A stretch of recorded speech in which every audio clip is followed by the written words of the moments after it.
A ballerina's perspective, from performing with New York City Ballet and Alvin Ailey American Dance Theater to publishing poetry books and mentoring kids and teens. Join us in a weekly discussion with experts to gain mental health clarity and achieve growth and moral consciousness. Give our show a 5 stars, comment, share, and come along for the ride. Welcome to the Growth, Grace, and Gratitude podcast, where we talk about all things mental health, wellness, business tips, positive psychology, and so much more. Today, we will be talking about perfectionism, positive chaos, and a message of inspiration for all the empaths on the journey of authenticity with Molly Booker, author of Magic in the Mess. She uses her writing to inspire connection and growth, to help uncover childhood struggles with perfectionism into authenticity and love. So, welcome to the podcast. Yeah, good morning. Thanks for having me. I'm excited to dive in. All things messy and imperfect and all of it.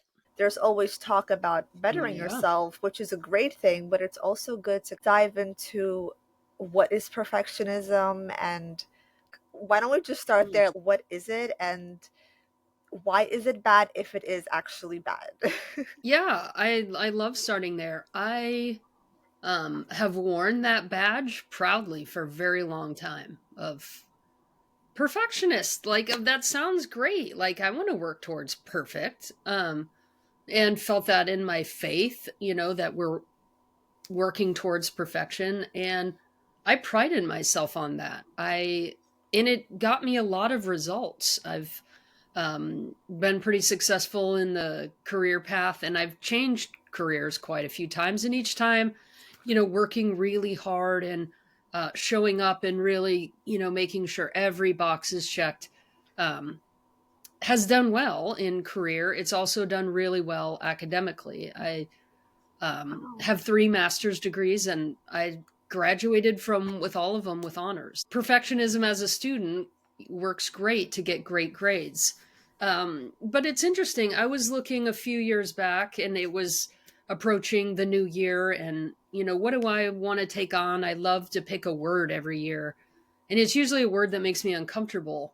And so I was reviewing my year, and I had just finished seminary school. So that was my third master's, this one in divinity.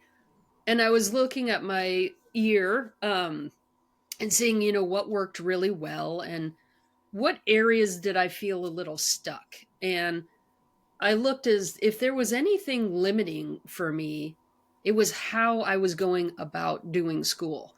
And as I looked at it, I'm like, you know what? I have spent most of my life in school. I know how to get really good grades. I've mastered that. It's not the same as just authentically learning.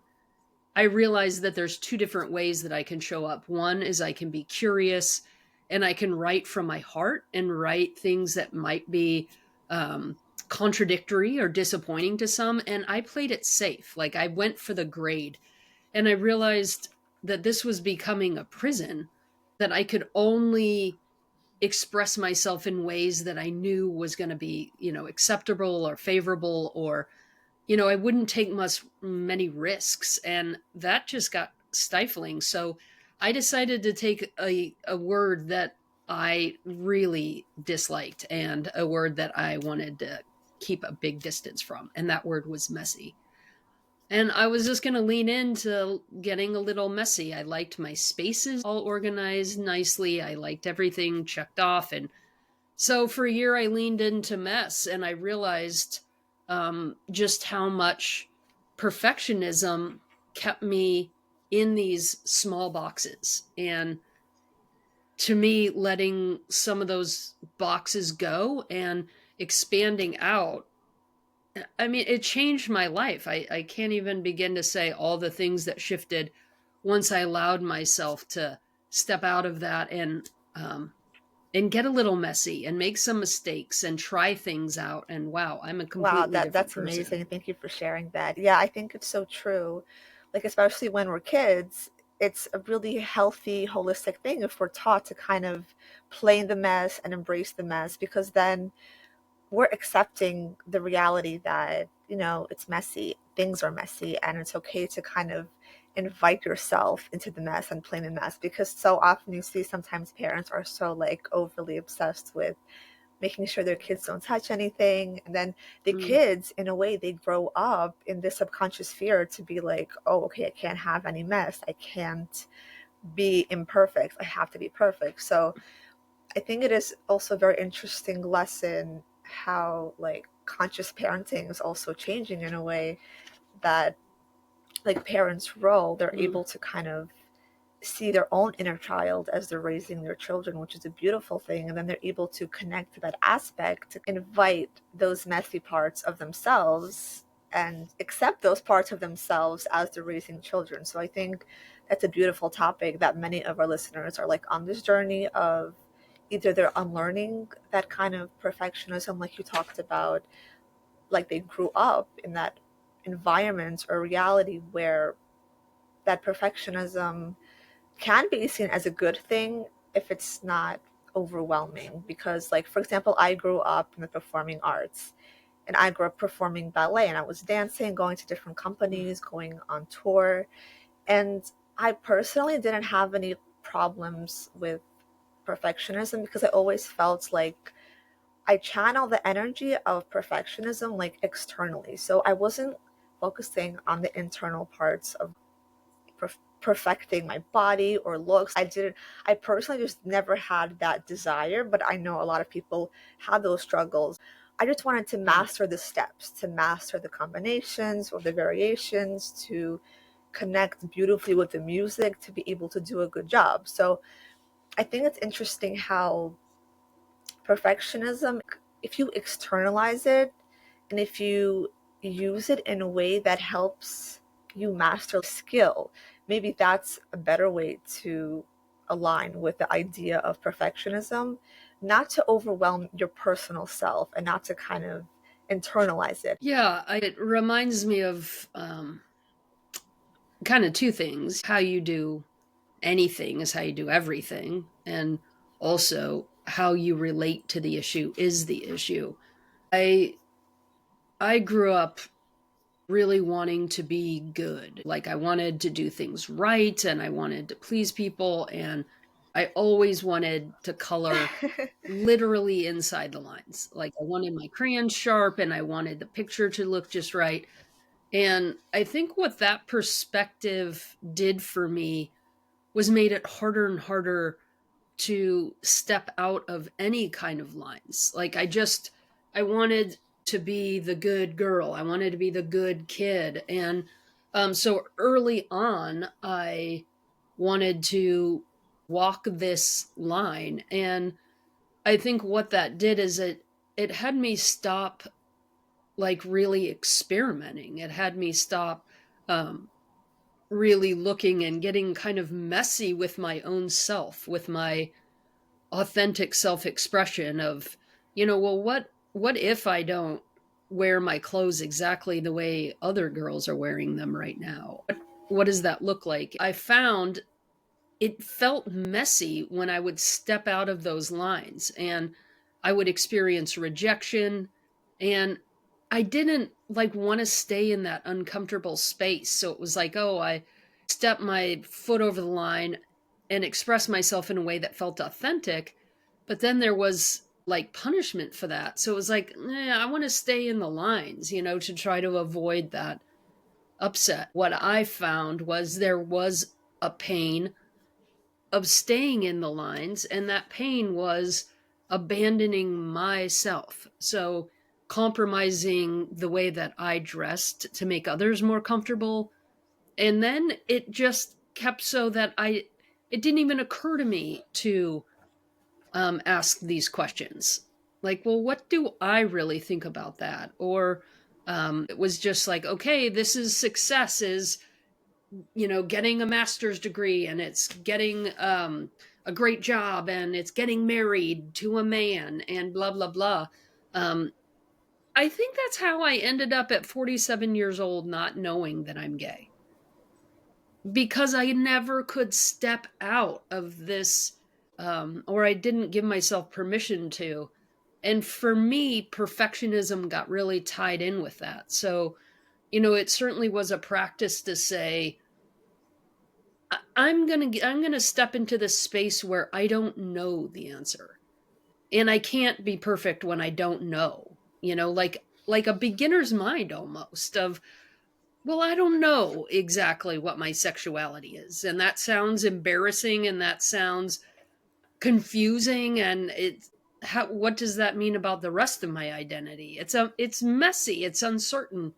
But the more that I've allowed myself to step into that uncertainty of to say, well, I don't know, or I'm going to try something new here, and I'm not exactly sure how this is going to go, has led me to so much more of myself. Like, I didn't show up a lot of the times. Does any of that make sense? Today's the first day of Aquarius season, so astrologically, it's a really kind Mm-hmm. of like genuine time to realign with that kind of like rebellion and breaking free of the norms, especially of your old self. And it's like the connection of Aquarius is that Yes. the air sign, it's all about like innovation, creativity. So it's like the expansion is kind of particular to the desire of the deepest part of the soul that wants to be seen and wants to be like heard, and also like to be understood in a way that it has value. So it's like Aquarius is all Mhm. about, I think Inventors Day is during Aquarius season. So it's like, what can we invent? What are we creating and producing and manifesting? So yes, it's totally, it's like whatever mess that is part of our reality, we should dive deep into that mess to be like, what is this mess teaching me about myself, my beliefs, my thoughts, my patterns? And do I like the mess? Actually, do I appreciate the mess that is part of me, that is part of my journey? And not to kind of like have shame, because we all experience mess in some ways or another. It's part of uncovering parts of ourselves, our shadow self, I think. So, and our shadow self, nobody likes to look there because it feels like those are the parts of ourselves we like to hide, or we feel like if we don't hide, we're going to be rejected. Like you mentioned, rejected very quickly.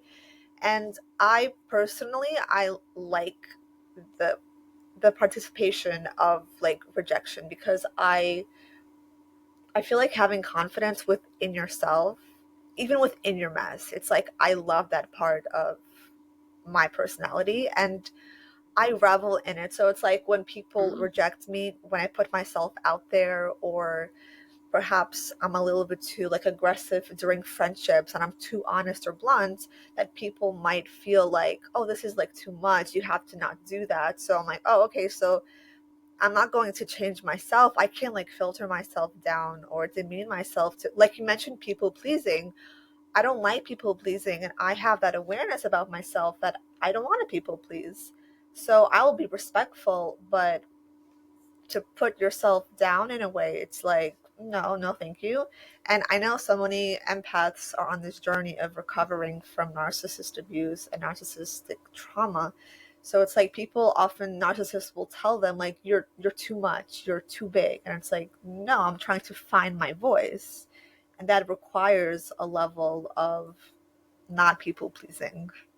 Yeah, I love what you're saying, and I've worked with so many people, and I feel a real common thread is when there is feedback of some sorts that your expression or the way that you think about it or the way that you authentically would show up, like that there is something wrong with that. And it's profound to me how many people carry that wound or make that assumption that I don't do it the way that others do it, therefore there must be something inherently wrong with me.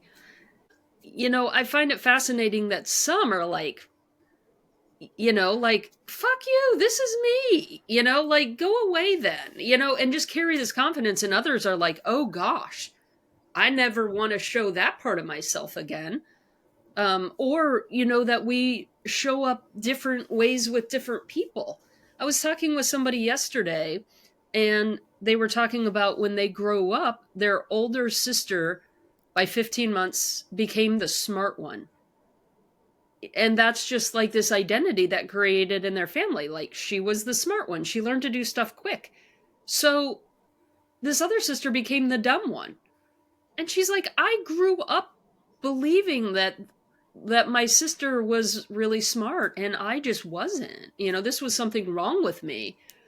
And she said, and they also grew up in this way of you need to be really modest. Like you can't wear shorts, you can't wear fingernail polish.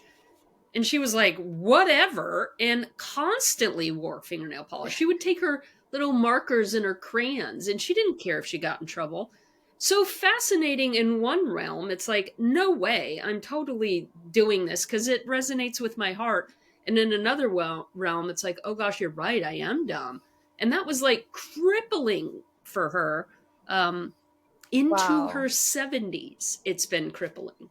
So, where do we shut ourselves down? And I did that a lot because I was so afraid to go into this rebellious phase. Like, I'm going to get punished.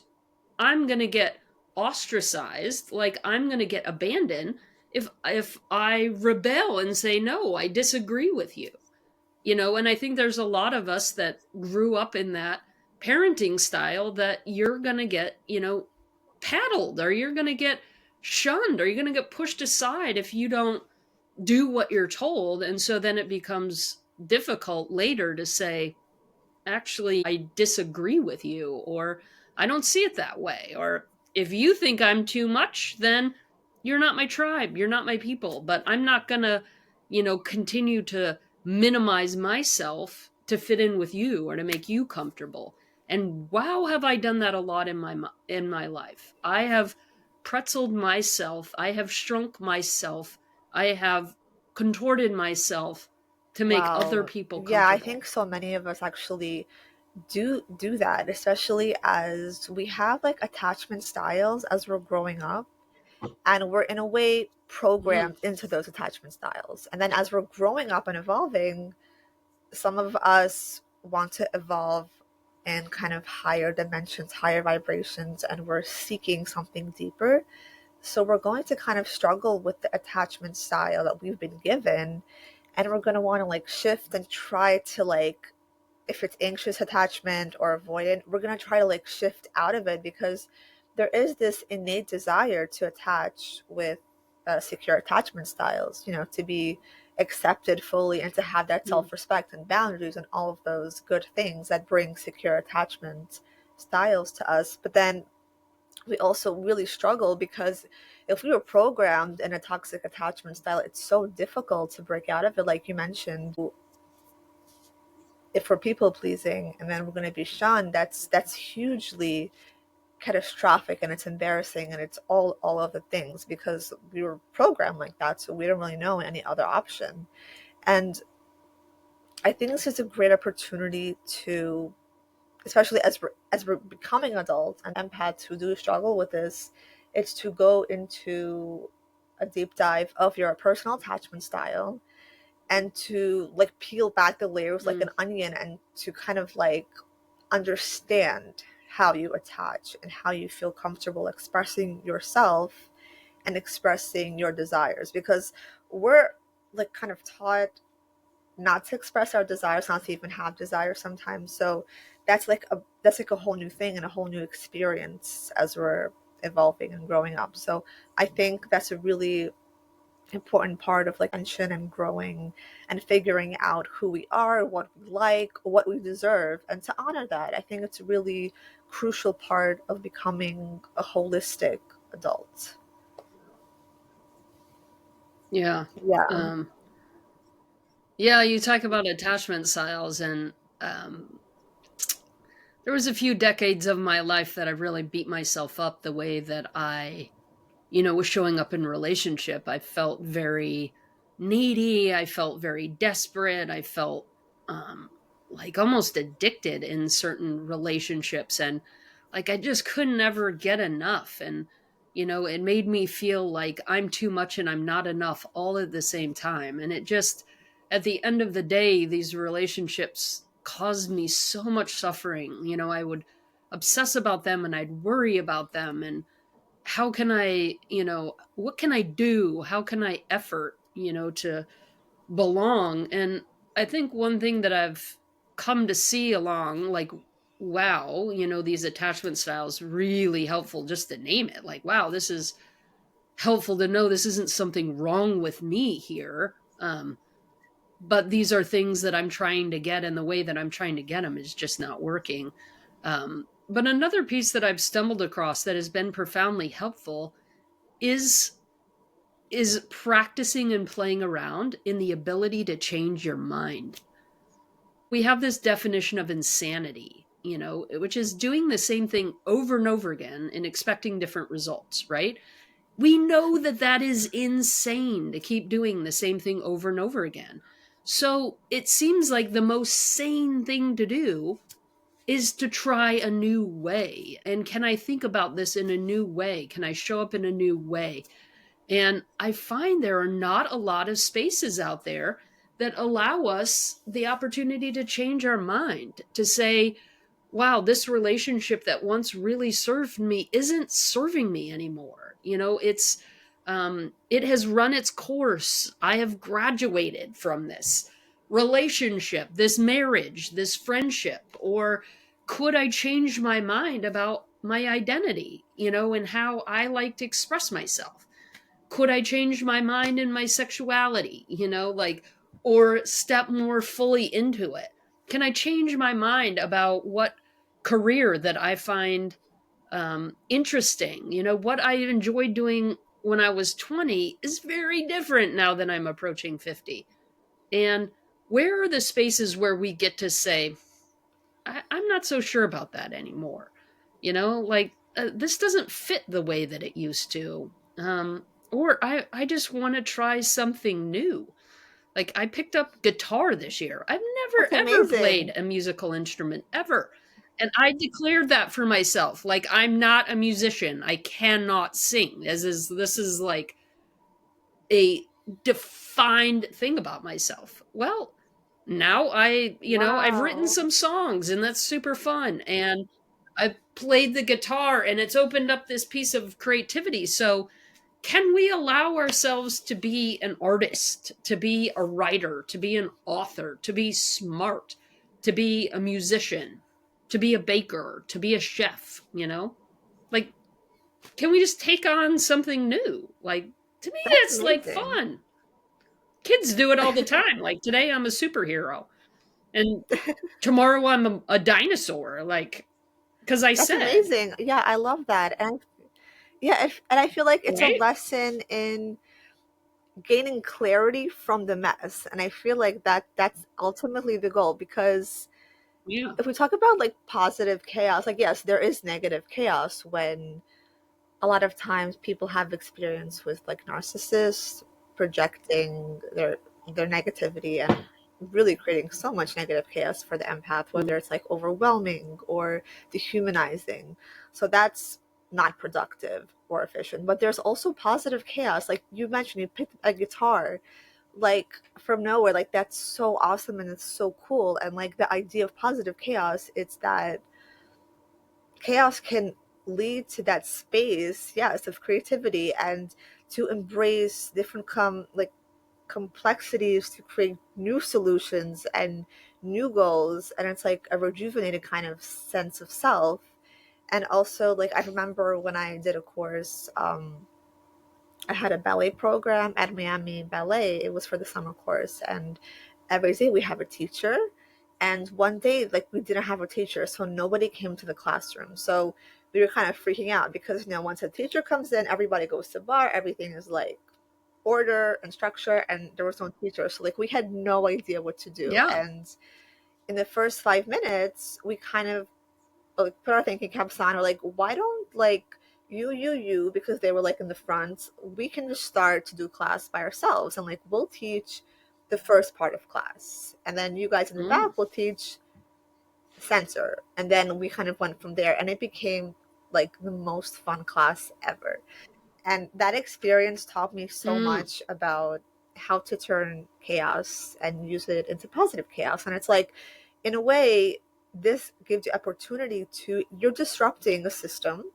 So something has been disrupted and you have to find a solution. You have to find a productive way to shift and to create a new route, possibly even like a faster route or faster development into something. And this creates also a sense of freedom and liberation because you're breaking free from those parts of structure, perhaps. If you're ready to shake off that daily stress, come join us for online beginner adult ballet and yoga classes each week to connect with the flow of movement and the art of ballet into perfect synergy. Come as you are and learn to love your body a little bit more and gain strength and flexibility with each class. All are welcome. Sign up at balletartsmovement@gmail.com. First class free. Podpitch is the first and only software that finds, writes, and sends pitches to podcast hosts from your actual email address. Podpitch will make sure you get podcast bookings, guaranteed. Link in the description of the podcast. ClickFunnels easily build any type of online business and sales funnel in record time, no matter what your product, service, or niche, without any tech design or experience whatsoever. Try the ClickFunnels 14-day free trial. Link in the description of the podcast. Depending on what somebody is going through, the idea of turning like chaos into positive chaos, I think it's really productive, and you will learn so much about yourself, especially if you're like in a team at work. Even you'll learn so much about how to work together, Yeah. how to rely on each other, how to have that kind of healthy codependence or interdependence where you're still independent but you're also allowing yourself to like share the workload with others. Yeah. So, random question for you. Have you ever played the game Bananagrams? Bananagrams comes in this cute little pouch that looks like a banana. And it's got all these tiles in it, letter tiles, just like in Scrabble. And the idea of the game is, you each pick a certain number, like it's different depending on how many people are playing. But say, like, you start with 20 tiles, and then you flip the tiles over, and you're each working on your, like, own Oh kind of wow. Scrabble crossword, right? And what you want to do is use up all your letters. Like, so you're making your own words, and then somebody's doing that over there, right? And then the idea is, like, once you've used them all up, you pull from the main piece here, and the person who uses up all their tiles first wins. Well, when I do it, like, I make my crossword, and I don't want to move it then.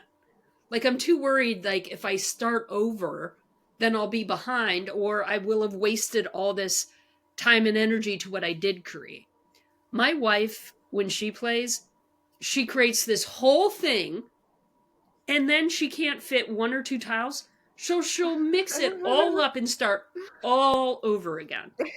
And to me, I'm like, oh my God, well, what Right, about right. all the energy that you put into creating that? Guess who wins 100% of the time? Wow, yeah.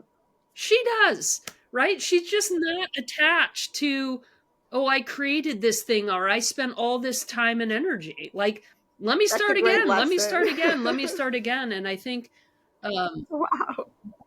right? So I think I'm, like, great at the mess, and I see, like, I still have, there's still, That's a really great way. opportunity in Yeah, there, but I think that there is that's a great something way to about like become aware of your own self. that keeps people really stuck. Yes. Like, well, I've already gotten a master's in this, and I already spent a lot of money in this education. Or, well, I've already worked at this job for 5 years. Like, I don't want to waste all that I've already put into it, even at the first sake of our happiness. But I hate this job, or I am so miserable in this relationship, but I've already vested 10 years of my life. It's just kind of from that thinking of like, well, I've already spent so much on this, or I've already spent so much time, and I don't, and I think basing future decisions off of that keeps us in that insanity of Yeah. like, well, if I just keep going, that this is going to shift at some point, versus like, let me just call it at this point. and reshuffle it. And I feel like that's really at the heart of Magic in the Mess is I had this like beautiful puzzle or this beautiful crossword that I'd spent decades working on, and I had a few pieces that weren't fitting. And so then I just was like, you know what?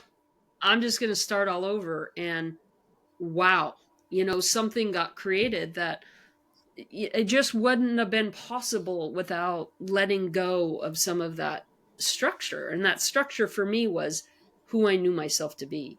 What's my gender expression? What's my sexual identity? What's my career? You know, it's messy when it's like, maybe I don't know myself as well as I thought I did. That gets to be some shaky ground, but wow, is that, it can get super creative Yes, and totally. And super it's a fun, huge learning experience because that's part of our humanity right? life lessons, like to uncover and discover. What do you think is, like, you mentioned that you had a word like for the year. What is that word for your book, you think, that's like inspiring for people? Well, that book really was mess. That book got written in the year that I took that on. I mean, I had no intention of, I was recently married for the second time, and I, had started in, as a pastor. So I was pastoring, a pretty good sized church. I had my 401k, I had my retirement, and then I was just like, well, let's just play around with this. Like, I'm just going to take on mess, and maybe I'll be able to take a class and not be so attached to getting straight A's. Like, that's kind of the scope I thought about it. Nowhere did I think this was going to lead to writing a book or getting divorced for the second time or getting married for the third time to a woman. Not on my radar at all. Or moving from Colorado, where I'd spent the first 47 years of my life, to Nashville, to songwriting, to playing guitar. Like, what? That's very inspiring. That all just came from taking on this word mess. Like, wow. So my life has changed in That's wow. so many Yeah, it's ways, interesting because you it's know? like the mess, it becomes like our beauty. It becomes our manifestation and our kind of Mm. materialization of our inner soul. So it's like the more, I feel like the more we do embrace our mess, it's a really great pathway towards helping us achieve kind of our destiny. And it's like, yeah. Yeah. Yeah. I think it's not the entirety of us, but um I think what I did is I made these judgments, like, this is the acceptable part of myself, this is the organized, this is the achieving part of myself, and this is the part that I will embrace and then I will share to the world. And this other part that might have questions about myself, that might be unsure, that might be questioning, that might be unhappy, I'm going to shove that aside, and I'm going to put all my heart and energy over here. And it's like I really demonized the mess or the uncertainty or the questions or the pieces that didn't quite align, or those little nudges in the middle of the night, that little piece of like, I'm not so sure about this. um and what that did is it really, I lost part of myself. And I think if you have that feeling, like something feels like it's missing in my life, if something is missing, it's probably you. Like I had like concealed off this huge part of myself, that messy part, and then bringing that part of myself back in, it's, oh my gosh, it's like that I think that's the thing, that we're the pain that we're trying to numb out with shopping or TV or streaming or sex or Addiction, food or yes. sugar or whatever it is. We're trying to numb out that pain, or we're trying to fill a void where we are missing, and it's kind of the opposite. Like, well, if I just get better at this, I won't feel so lonely. And for me, it was the opposite of like, well, if I look into that piece that I think people are rejecting that's keeping me lonely, if I actually lean in there, wow, I've come back to myself and now I feel a sense of belonging. Never thought that the belonging would come from coming back home to myself. I thought belonging was going to be like, oh, well, if I go, find friends and relationships and people out there. But to me, it was the opposite. So, whatever that word is that you're really avoiding or not liking about yourself. And for me, it was being messy. I didn't like that part. But it might be creative or spontaneous or whatever that word might be that you may be resisting. I would just say, if you want your life to get kind of interesting, take that word on for a year. Yes, that's See what very happens. inspiring.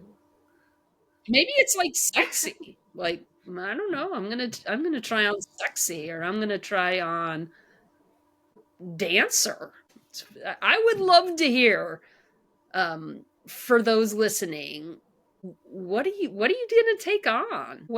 What seems risky or funny or bold, Yes, totally. And that is the whole integrative journey, to take on that experience, opportunity, to take on the word and to incorporate into your daily lifestyle, to see how it can hopefully help to unravel those hidden parts of the self. What Yeah. advice would you like to tell your Yes. younger self? Um, I think about that, and I think there's just really one thing that I would love to tell my younger self, and that is, you are so lovable. Like, I just love the shit out of you. Um, and I think that's the thing that I've maybe carried pain longer than I needed to, because I just was living in the misunderstanding that there was something wrong with me, that there was something wrong with what I wanted to wear or who I wanted to love, or um I've always loved books. The Scholastic Book Fair as a kid was like Yeah, bigger than Christmas for me. Like, books galore. Are you kidding? I used to love getting office supplies for Christmas and my birthday, and my brothers teased me so badly about that. But, like, if I could just let my younger self know, like, that is a beautiful thing about you. You are one of the biggest book nerds on the planet, and that's so that's cool. amazing. Yes, we kind of have to go back to our childhood to relive some moments and to kind of try to become aware of like where we felt like we were hindering ourselves, or where we were a little bit shy or unable to fully express ourselves due to other people's projections, societal Yeah. expectations, all these different things. Mm. And now we have to kind of grow up and become aware of that reality, and to have that second chance to be like, okay, so maybe I wasn't my full self then because I didn't know I can, or I didn't know myself fully to be confident enough to express myself in this way. So now I'm going to try again. Mm. I'm not going to be embarrassed. I'm not going to have fear or shame. Or if I do have fear or shame, I'll just try to deal with it, because it's also okay to have fear or shame, because this is also part of the humanness. It's part of life, and that's okay.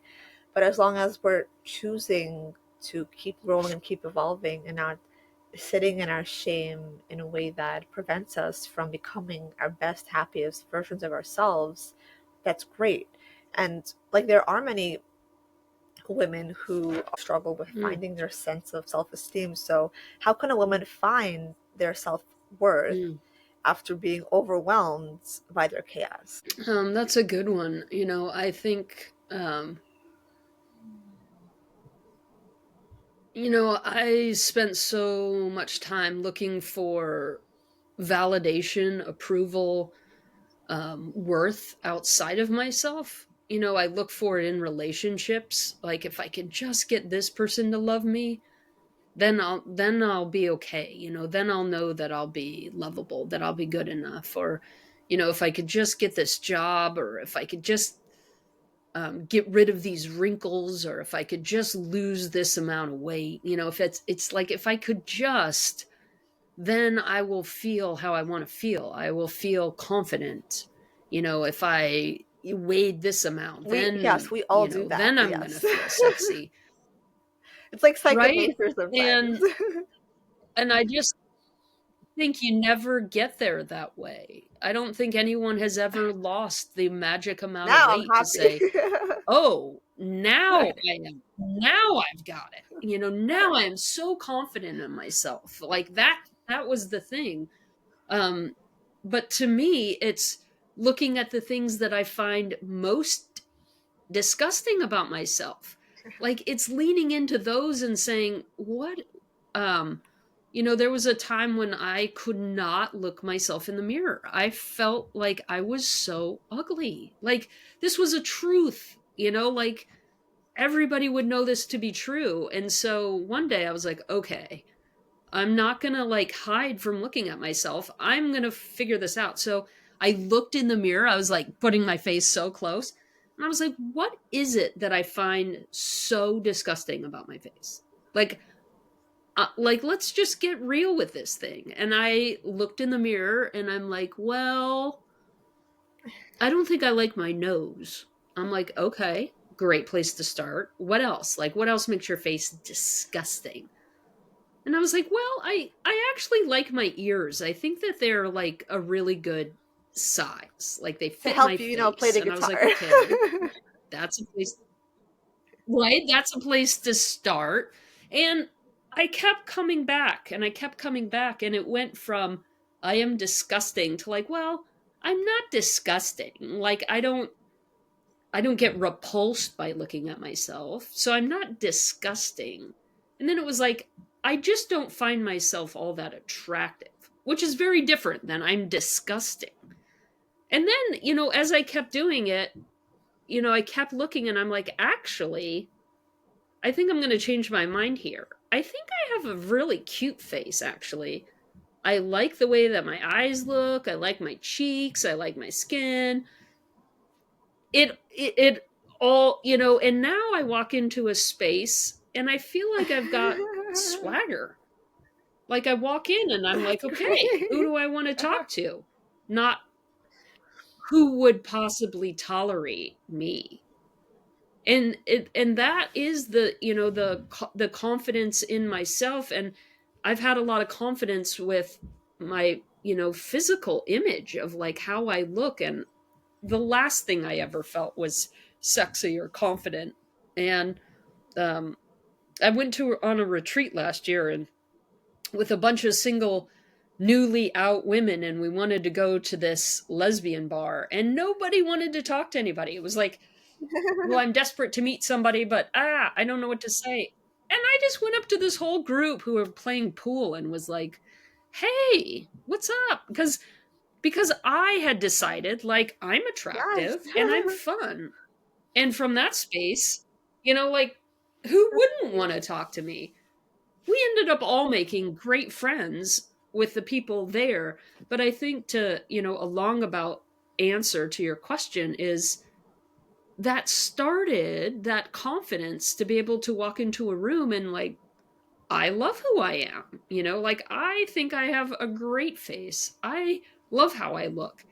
That confidence and that self-worth came from really talking to myself about what I didn't like. What am I finding objectionable here? And leaning into it rather than like whatever you resist kind of persists. And I resisted, like, I feel ugly. And then when I leaned into it, I was like, wow, I don't know when I decided that about myself, but I don't Wow. think that anymore. Yes, that's like, thank you for sharing that. Such a beautiful, raw, kind of vulnerable way to show us that integrative Mm, process of finding the confidence through the shadow self. And that's so revealing and that's yeah, so yeah. healing. And this is exactly what true confidence is. It's that journey of looking at those parts of ourselves that it's icky to us and actually being like, oh, wait a second, like, that's okay. Like, actually, I'm kind of cool. That's such a beautiful like reflection and realization. I love that. It's so amazing. Yeah, I think that there was a lot of this compassionate self-forgiveness work that I did, and a lot of it started out, I forgive myself for buying into the misunderstanding, that there was ever anything wrong with me, or I forgive myself for buying into the misunderstanding that I'm ugly. Forgive myself for buying into the misunderstanding that I am a gender failure. Whatever the misunderstanding is I think we walk around with a lot of misunderstandings about ourselves. And then that just translates to, frustration and anger and upset at misunderstandings that we're holding about other people as well, and then it Yes, just so true. And self perpetuates, I think. forgiveness is, in a way, that key when we're ready to look at those parts of ourselves and to begin the integration process. 100% agree. Yes. Wow, what a beautiful conversation, Molly. It was so nice getting to know you and your book. And where can people connect with you and get your book and see your content? The easiest way, the least messy way, which is totally contradictory of everything I've just said, is mollybooker.com. There's links to purchase the book. You can get it through anywhere books are sold, but that link will take you to all your options there. You can follow me on social media or Substack. The links are at mollybooker.com. And I'd love to hear what you're up to, what's messy in your life, what you're struggling with, what word you're taking on. So I hope this is just the start. Fantastic. Thank you so much for coming on and sharing your story. Thanks for having me. This was great. This was really fun.